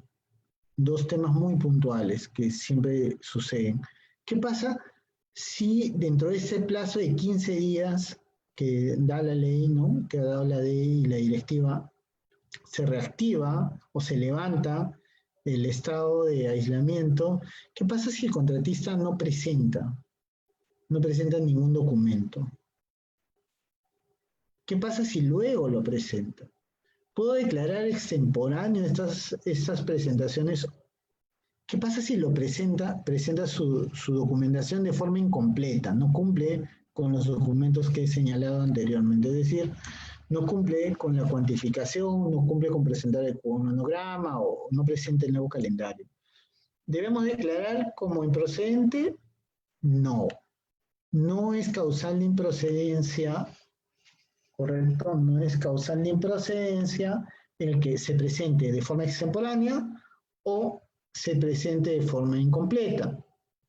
Ojo, el mayor tiempo injustificado que tome la presentación desde el momento en que se levanta el estado de emergencia o en la zona, en el territorio de la zona, o desde el momento en que la entidad, el ente rector ya le dio su autorización para el reinicio de la obra.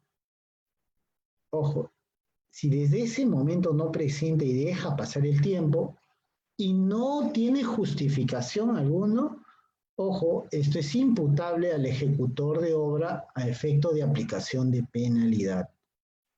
¿Puede demorarte? Sí. ¿No puedo declararte lo improcedente? Correcto. Si no me presentas completo todos los documentos, bueno, pero todas esas falencias que no son subsanadas oportunamente o dentro del tiempo necesario pueden dar efecto a aplicación de penalidades por mora. Ya lo establece la directiva, pero me dirán, pero doctor, en las bases esto no está establecido eso como penalidad y por lo tanto no me pueden aplicar la penalidad por la presentación extemporánea o por la falta de presentación de documentos. Sí, porque la directiva que regula este procedimiento ya lo ha determinado. Y formalmente ya forman parte, estas normas forman parte de los contratos.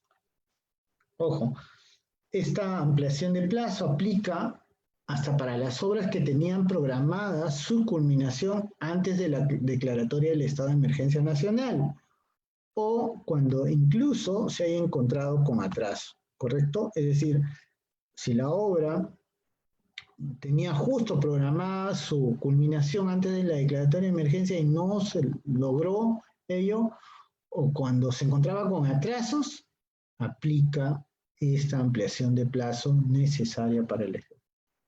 ¿Correcto?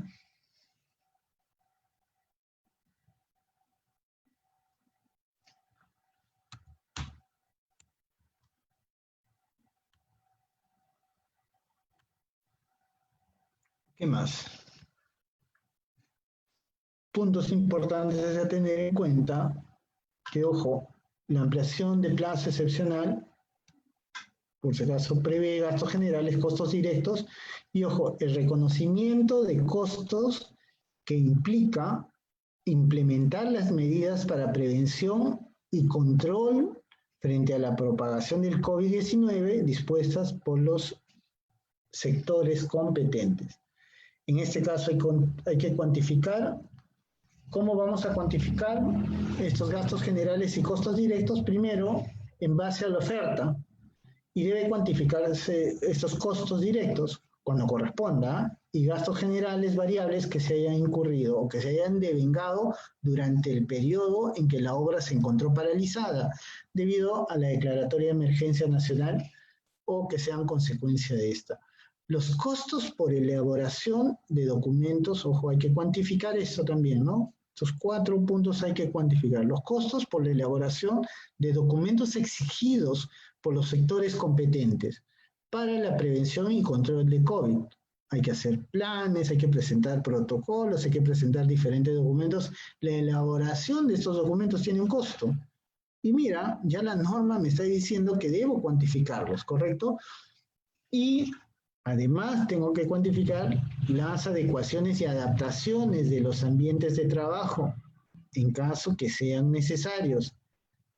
Pero algo importante que pide la directiva es que debe estar debidamente sustentado. Es decir, no solo se trata de decir yo he adecuado, he adaptado este ambiente de trabajo, sino que debo sustentar esto, ¿no? Y todo esto es para la prevención y control del COVID-19.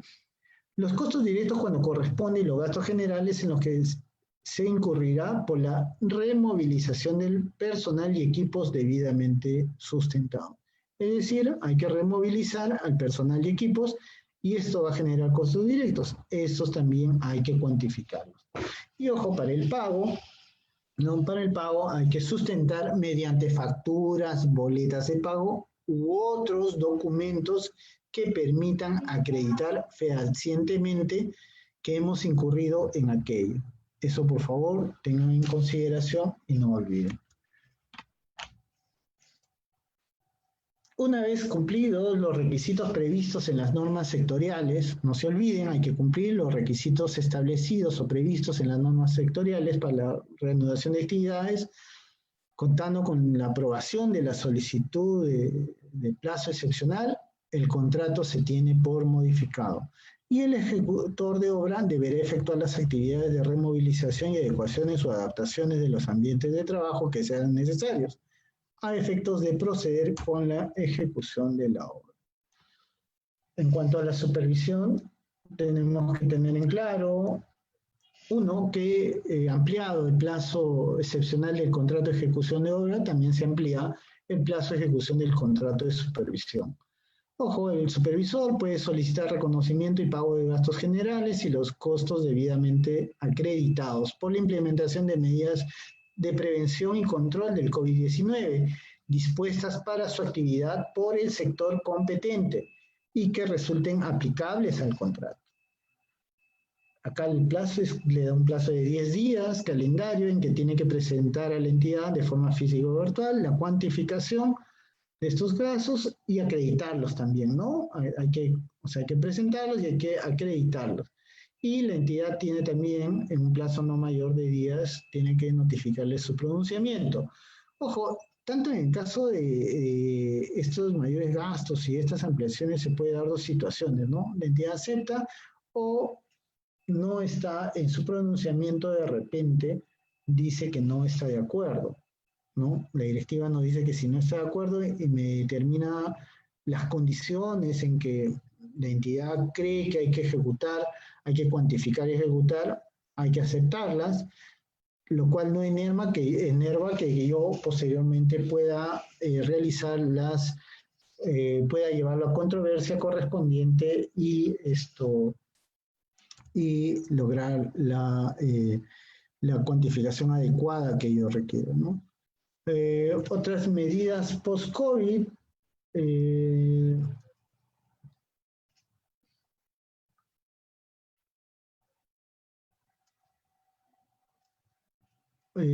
ojo, por si acaso, es importante que las partes aceptar, pueden acordar términos y condiciones para la implementación, ¿no? Es decir, las partes pueden ser, las entidades, las áreas correspondientes pueden sentarse con los contratistas para implementar y acordar términos y condiciones. De repente el contratista pone sus términos y condiciones, pero la entidad dice, no, yo creo que esto es así. Las partes pueden acordar, ¿no? Y esto lo establece también el literal C de la segunda disposición del decreto legislativo. Y ojo, cuando el ejecutor de obra corresponda, puede también presentar propuestas de adenda. Y esto se da porque de repente hay medidas de control y propagación que van a ser posteriores a estos trámites.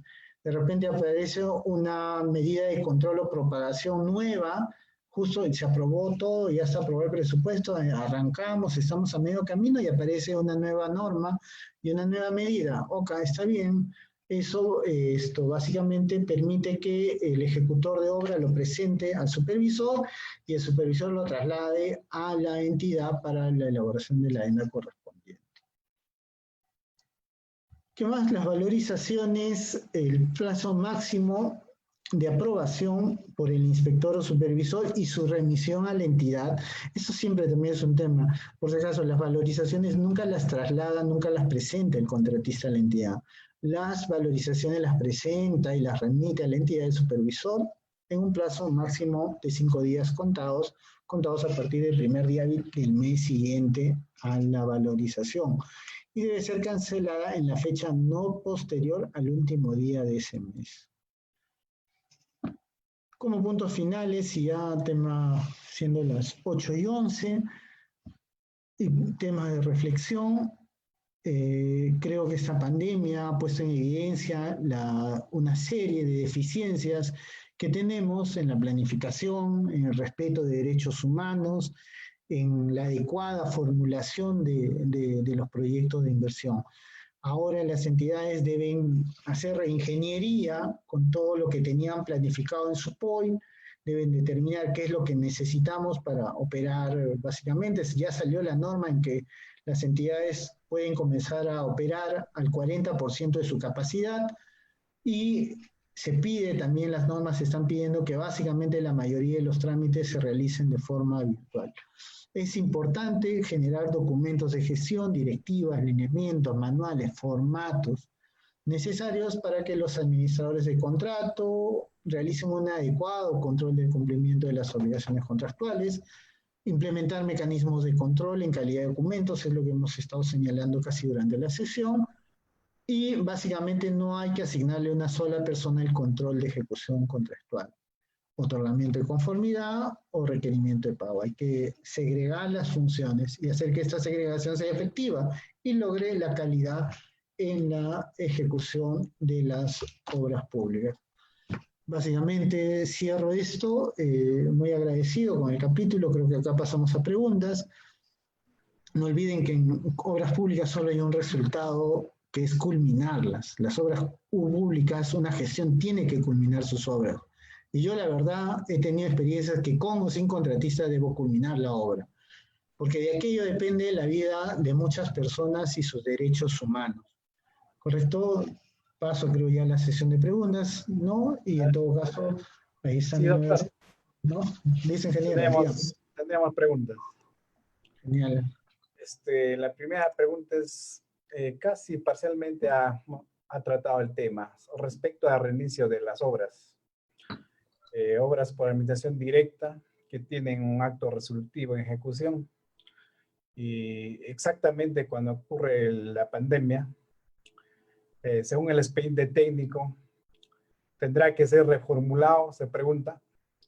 Claro, tiene Para que los ser reformulado. protocolos de seguridad, ¿no? De Mira, bioseguridad contra el COVID. todo, correcto, sí, todo, mira, toda ejecución contractual que a raíz de la inmovilización social ha quedado paralizado, para la reactivación, primero tiene que el sector decirte si puede reactivarla sí o no. ¿Correcto? Si la obra es por administración directa, obviamente tengo que esperar que el sector me diga que ese tipo de obra puede reactivarse. ¿Correcto? Ahora, dos, Otra todo va a... pregunta. Reformulemos, pues no tenemos que reformular todo lo establecido. Otra pregunta. Una obra recepcionada unos días antes que ocurra esta cuarentena, que fue desde el 13 de marzo. ¿Hasta cuándo tendría el plazo el contratista para presentar a la entidad la liquidación de la obra? Mira, todos los plazos se suspendieron. Esa obra tiene que tener su norma sectorial para que se reactive. Y el plazo arranca desde ese momento para adelante. Dos condiciones: se levanta la inmovilización o el contratista tiene la autorización sectorial para que reinicie la ejecución de esa obra. Cumplidos Doctor, esos dos, se reinicia el plazo, ¿no? O sea, el plazo iba, digamos, era 30 días por decir, ¿no? Y justo en el día 5 cae la inmovilización. Quedan, ¿no? Si era, no sé, era 25 días, esos 5 días cae y quedan 20 días pendientes que se reactivarán una vez que se cumplan esas dos condiciones. lo mismo ocurrirá con la elaboración de los expedientes técnicos, no, las que ya prácticamente iban a cumplir en marzo.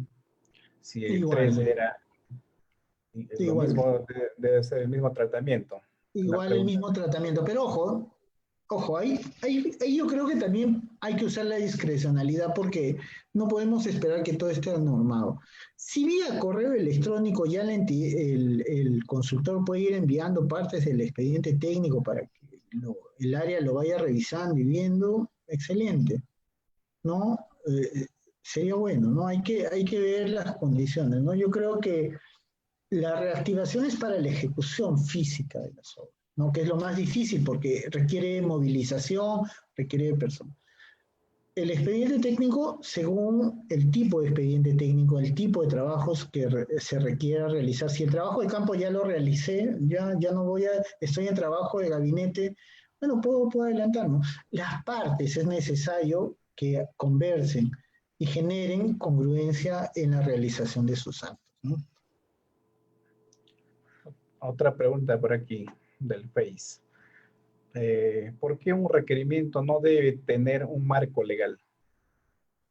Porque, a ver, el marco legal determina si tu contratación si le pone, ¿no? Este requerimiento está sujeto a la ley y el reglamento de contrataciones, ya me estás diciendo que vale más de 8 UITs, ¿correcto? O en muchos casos pone, ¿no? Este requerimiento está sujeto a la directiva tal de la entidad tal. Entonces ya me estás diciendo que es menor a 8 UITs. El área usuaria determina el costo, determina el precio, el valor. Mira, por más que tengas tu estructura de costos y todo, tú no pones el marco legal, porque de repente el marco legal es una norma especial. En tu requerimiento, ahora, una cosa es el marco legal del requerimiento, hablo de la norma de contratación, ¿ah?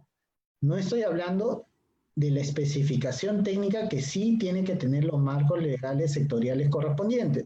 Si es una obra de electrificación, las normas sectoriales. Si es una obra de agua saneamiento, sus normas sectoriales. Si es una edificación, igualmente eso. No, una cosa es que, no, cuando yo digo no debe tener la norma, es la norma de contratación.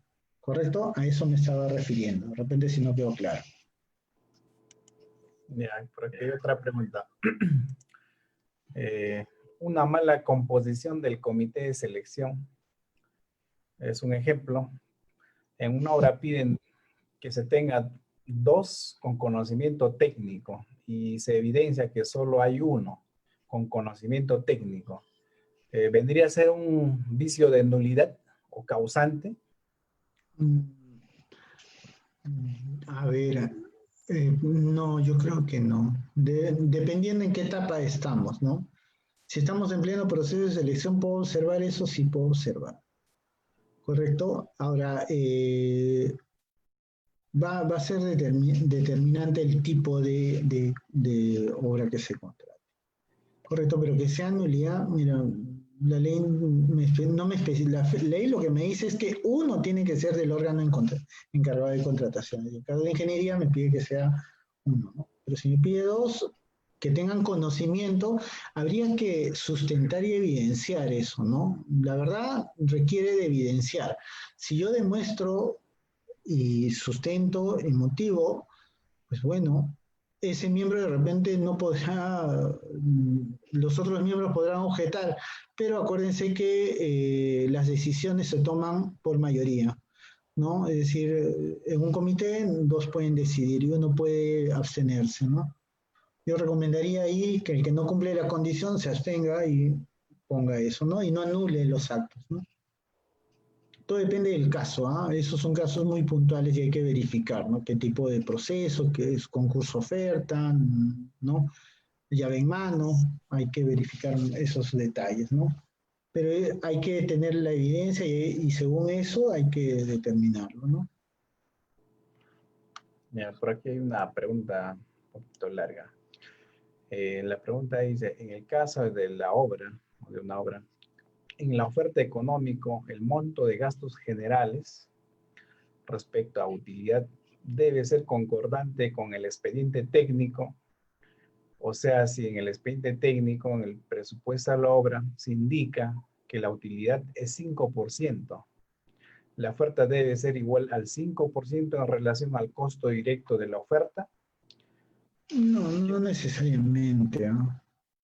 Lo que siempre tiene que mantenerse y tener congruencia es, digamos, la ejecución de partidas, ¿no? Y algunos costos, ¿no? La variación de la oferta al 90 o superior al 100 genera que hay una variación. En ese caso, no necesariamente. Esas serían las preguntas planteadas por este medio del Zoom y el Facebook.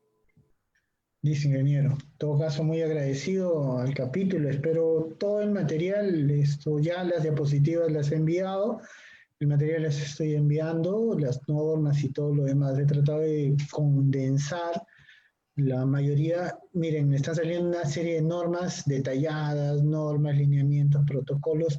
Es muy densa la normatividad que se está dando, pero tengamos paciencia, ¿no? Por lo menos lo que tenemos que manejar son esos dos documentos, el decreto legislativo 1486 y la directiva 05-2020. Manejando esos dos documentos, vamos a operativizar el reinicio de la ejecución de obras y los contratos de supervisión.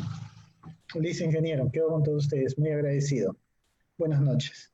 Buenas noches, doctor. Gracias por su participación. De esta manera vamos cerrando. Para el día de mañana invitamos también que se enlace. Mañana es un arduo día martes. Tenemos 4 ponencias. Les esperamos el día de mañana entonces. Muchas gracias.